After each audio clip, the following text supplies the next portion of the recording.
নমস্কাৰ সকলোকে। এয়া দেখিছেনে ছাজিনা পাত? পিছফালৰ বাৰীত বৰ ধুনীয়া হৈ আছিলে ছাজিনা পাত।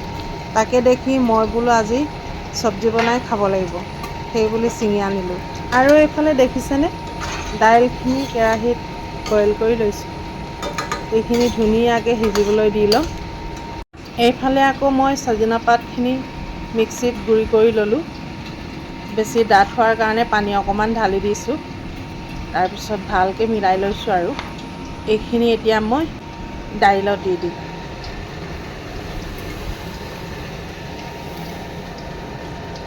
দাইলখিনি যিহেতু সিজিয়ে গ'ল, সেইকাৰণে গোটেইখিনি ঢালি পেলাই ধুনীয়াকৈ মিক্স কৰি লৈছোঁ।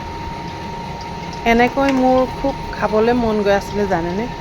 মই মানে এবাৰ মোবাইলতে ফেচবুকত দেখিছিলোঁ এই ৰেচিপিটো, সেইকাৰণে আজি খুব হেঁপাহেৰে বনাইছোঁ খাবলৈ বুলি।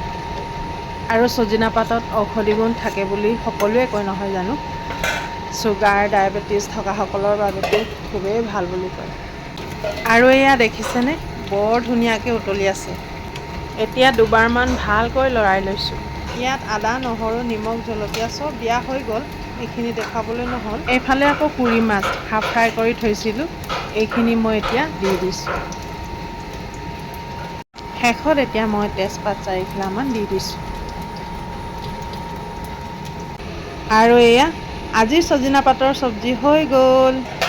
এয়া হৈছে কুৰি মাছৰ লগত ছজিনা পাতৰ চব্জি। গোন্ধ কিন্তু বহুত ধুনীয়া হৈছে, খাওঁ খাওঁ লাগিয়ে গৈছে মোৰ।